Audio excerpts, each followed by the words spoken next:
यहां जो दंड मिलता है वो केवल ब्याज है। मूल तो जो बड़ी जेल है ना अनंत ब्रह्मांडों की, नरक जिसे कहते हैं, वहां मिलता है। ये तो ब्याज है। और यहां जो इससे दुख सुख मिलते हैं ये वर्तमान के नहीं है, ये पूर्व के किए हुए हैं। अभी मत मान लो देखो इसने ऐसा किया था, ऐसा होगा, संयोग भले बैठ जाए, वो पूर्व का प्रारब्ध, ये जो किया ना जमा हो गया है, अभी हरा भरा होगा तब आपको भोगना पड़ेगा। यहां है कि आपने निषिद्ध कर्म किया, पिटाई हुई, बंद कर दिए गए, 10 साल मुकदमा चला, फिर सजा सुनाई गई। यहां भी तो है ना ऐसा।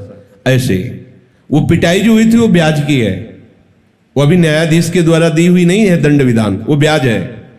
मूल तो अब मुकदमा चलेगा, वकालत होगी, फिर तुम्हें दंड विधान दिया जाएगा, 20 साल सजा या फांसी की सजा जो। अच्छा यहां फांसी की सजा हुई तो गए मुक्त, कम से कम शरीर से तो छूट गए। अब जगह असली जेल में, वहां जो पोशाक मिलती है जिसमें दंड भोगना होता है, यातना देह, उसमें मृत्यु नाम की चीज नहीं है, बेहोशी नहीं है।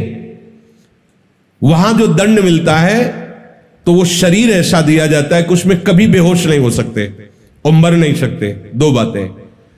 अब आपको आपके कर्म के, निषिद्ध जो कर्म किए वैसा आपको दंड देना प्रारंभ किया गया। जैसे पढ़ा है हमने शास्त्र में, जो दूसरे के मांस का भक्षण करते हैं, उनके खून को पीते हैं, बड़ा मजा आ रहा है, आएगा मजा आएगा आगे चल करके, कर्म बन गया है ना, अब आगे आपको मिलेगा। दूसरे की टांग खाते ना, अब आपकी टांग खींची जाएगी। अच्छा यहां तो बेहोश हो गए, अधिक कष्ट में, अधिक मार पड़े तो आप बेहोश हो जाओगे। उस शरीर में बेहोश नहीं होना है 1 सेकंड के लिए भी। अब उसको कोल्हू में पेरा जाता है, जैसे गन्ना पेरा जाता है ना, कोल्हू में। ना बेहोश होना ना मरना है, भयंकर पीड़ा। और एक बार नहीं, यहां तो चलो कोल्हू में लगा दिया गया तो जे ही सर जाएगा तो खत्म, कष्ट से आप मुक्त हो गए, शरीर पिस जाएगा और आपको कष्ट, बेहोश हो गए, मूर्छा हुई। अब वहां मूर्छा भी नहीं, मृत्यु भी नहीं, ठीक है। आप जैसे यहां किसी पशु को भून करके खाते हैं, ऐसे ही आपके हाथ और पैर बांध करके यम के दूत जलती हुई ज्वाला में से कितने दिन, बोले 1 कल्प, न मरना है न बेहोश होना है। जैसे जीवों के मांस को तल, ऐसे ही तुम्हें पूरे शरीर सहित पकोड़े की तरह बड़े बड़े कड़ाह खोल रहे छोड़ दिया गया। आनंद लीजिए, आनंद के लिए आए थे ना, कर्म किए निषिद्ध तो उनका आनंद लीजिए। बिल्कुल सावधान। हरिवंश महाप्रभु हित सजनी जी का अवतार,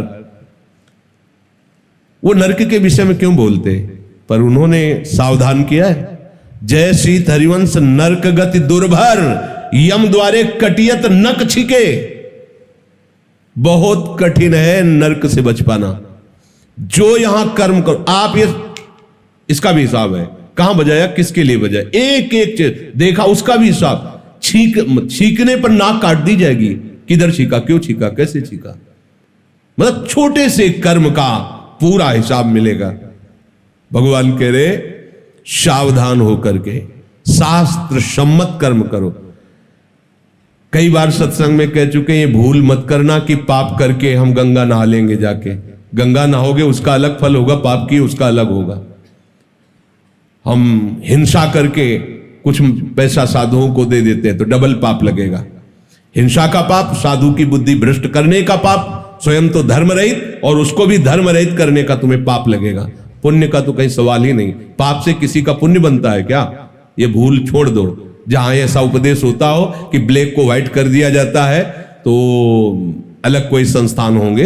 हमारे धर्मशास्त्र कभी ऐसा नहीं कहते कि पाप का फल पुण्य होता। कभी कीचड़ से हाथ धोने से हाथ पवित्र हो जाते हैं क्या? कोई पापाचरण करके, निषिद्ध कर्म करके कहीं ऐसा हो सकता है क्या? बोले अपराध बन गया, पाप बन गया, बोले चलो वृंदावन साधुओं का भंडारा कर देना, होश में रहना। वहां तो वो पाप बना, भी यहां आके साधुओं की बुद्धि भ्रष्ट करने का पाप बना। इसको कहां निपटाओगे?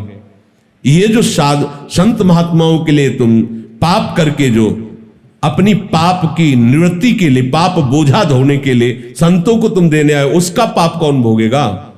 ऐसे नहीं है कि दान वही माना जाता है जो धर्म के द्वारा कमाया गया और फिर उसे किसी संत सेवा में लगाया जाए, वो दान माना। इसे दान नहीं कहते, इसे अपराध कहते, इसे पाप प्रवृत्ति कहते। लोगों को भ्रम में डाला जाता है, तुम कुछ भी करो, हाँ संत सेवा कर दो, ये कर दो, तुम निष्पाप हो, भूल में मत रहना।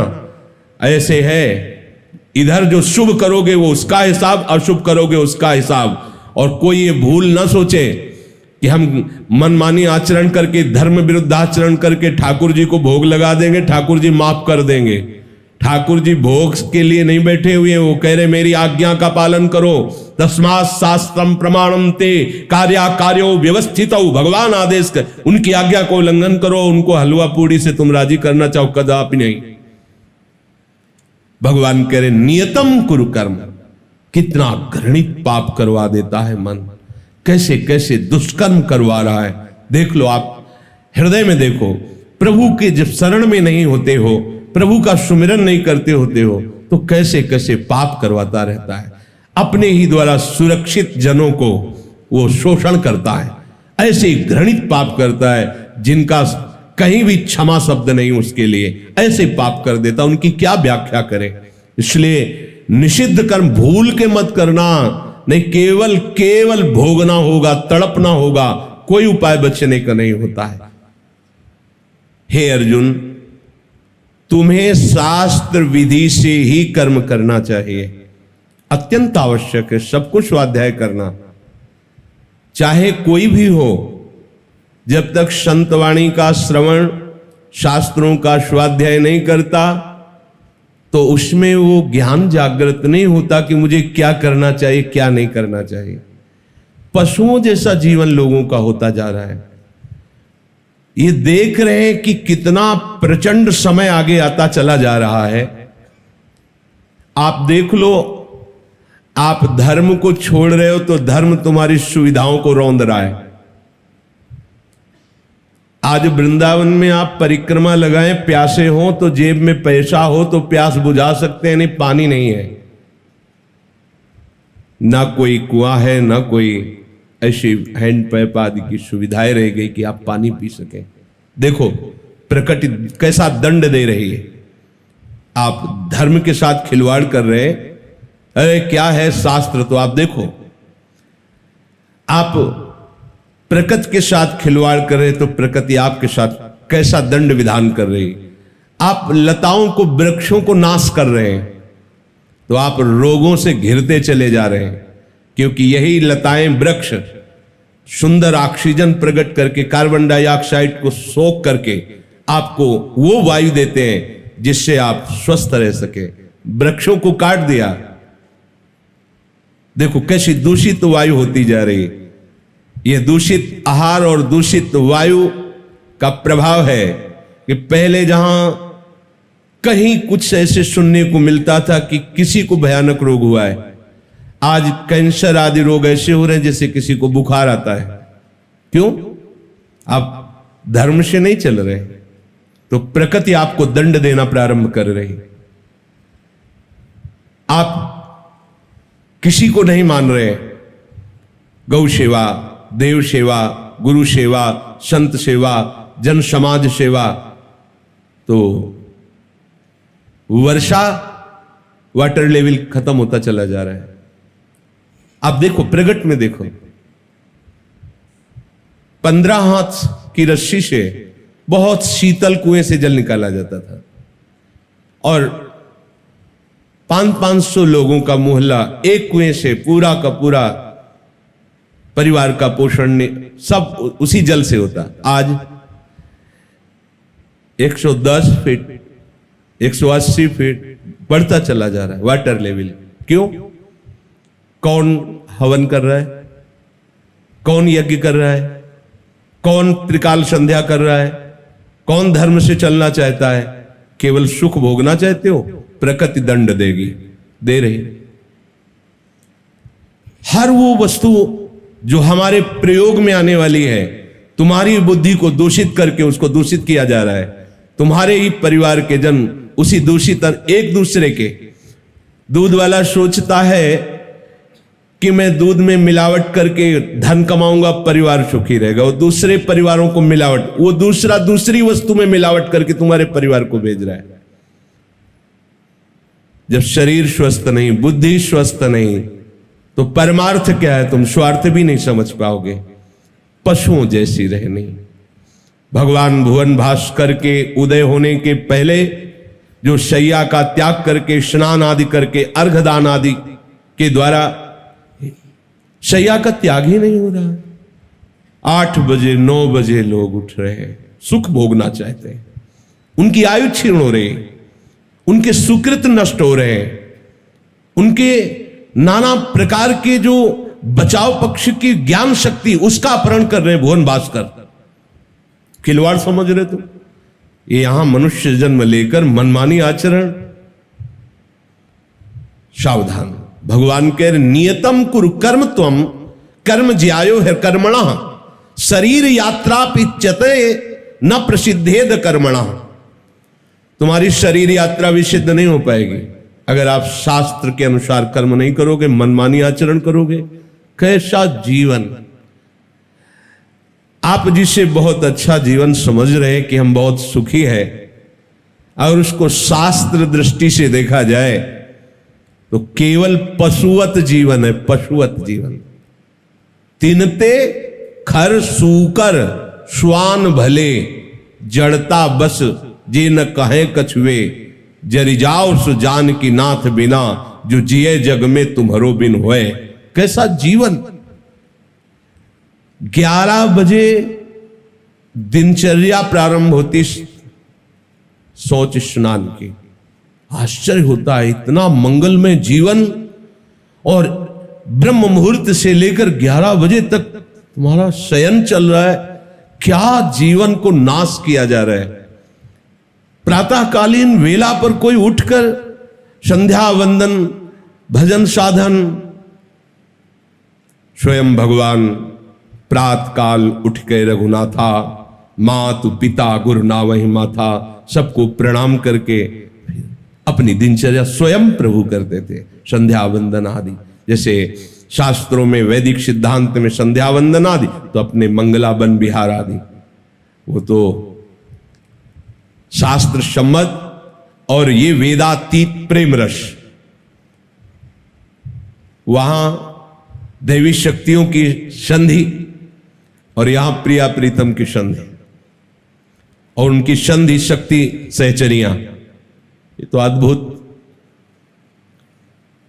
अगर आप शास्त्र सम्मत कर्म नहीं करते, कैसा जीवन होता है। मतलब एक भय लगता है, सामर्थ्य नहीं। 18-20 वर्ष की अवस्था है, ब्लड प्रेशर हाई लो। 25-30 वर्ष की अवस्था 400 शुगर, 500 शुगर। क्या जीवन रह गया है। ये क्यों हो रहा है?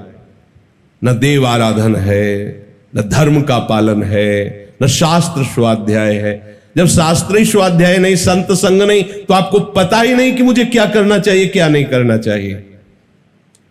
शास्त्रों में विहित तथा नियत 2 प्रकार के कर्मों की आज्ञा की गई है। विहित कर्म का तात्पर्य है सामान्य रूप से शास्त्रों में बताया हुआ आज्ञा रूप कर्म, जैसे व्रत करना, उपवास करना, संध्या बंदन। ये विहित कर्मों को संपूर्ण रूप से करना एक व्यक्ति के लिए कठिन है, परंतु निषिद्ध कर्मों का त्याग करना सबको अत्यंत आवश्यक है। निषिद्ध कर्म हम कैसे जानेंगे जब शास्त्रीय स्वाध्याय नहीं हो रहा। सुबह सुबह लोग मोबाइल का प्रयोग, जैसे टहल रहे, बात कर रहे, सुबह सुबह वो कैसा कैसा जाल फेंक रही माया, एक सेकंड भी अंतर्मुख नहीं होने दे रही। समय बर्बाद होता चला जा रहा है। बड़ा पश्चाताप होता है,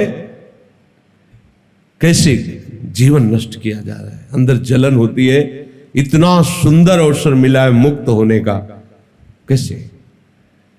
कोई भी भोजनालय ऐसा नहीं जहां हम पवित्रता और स्वच्छता से युक्त आहार कर सके। आपको बाहर से पवित्र दिखाई दे रहा, अंदर जहां बनाया जा रहा है वहां क्यों? क्योंकि जब विचार पवित्र नहीं है तो आपका आचरण पवित्र कैसे हो सकता है? पशुता, विचार ही पवित्र नहीं है। विचार कैसे पवित्र होंगे? जब तक प्रभु का भजन नहीं है, प्रभु का आश्रय नहीं है, कैसे हो जाएगा? ज्यादा समय नहीं, भजन करके इसी जन्म में श्री जी की प्राप्ति कर लो। जैसे बचपन में कहा जाता था कि देख लेना आगे पानी बिकेगा, तो लगता था क्या बात करते, पानी कोई बिकने वाली चीज होती है। आज वो दिखाई दे रहा है, ऐसे आगे देख लेना, जीना मुश्किल हो जाएगा। जैसे आज पानी बिक रहा है, ऐसे तुम ऑक्सीजन से जियोगे, तुम्हें शुद्ध वायु नहीं मिलेगी, शुद्ध भोजन नहीं मिलेगा, जियोगे कैसे? ये प्रकृति तुम्हें दंड देगी, जलाएगी, सब रसमयी चीजों को प्रकृति सोख लेगी। ऐसे वृक्ष नष्ट हो जाएंगे जिनमें रसमय, बलमय और जीवनी शक्ति छुपी हुई, सब गुप्त होते चले। आम के बगीचे बड़े बड़े सब सूख रहे हैं। क्या हो रहा है?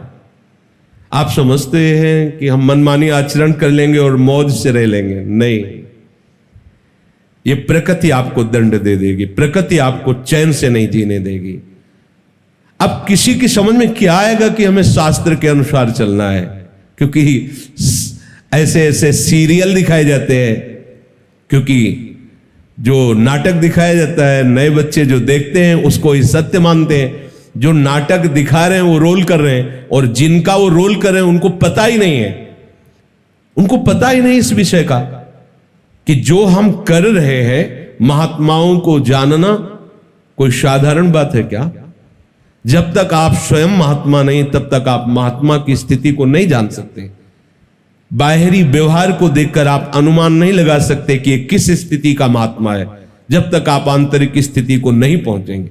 शास्त्रों में जो महापुरुषों ने लिखा है, जब तक आपकी पवित्र बुद्धि नहीं होगी, तब तक आप उसे झूठा ही मानेंगे और आपसे सत्य कहते हैं। एक एक अक्षर सत्य है जब वो अनुभव में उतरता है, और जहां एक अक्षर की भी त्रुटि हुई है वहीं अनुभव में त्रुटि हो जाएगी।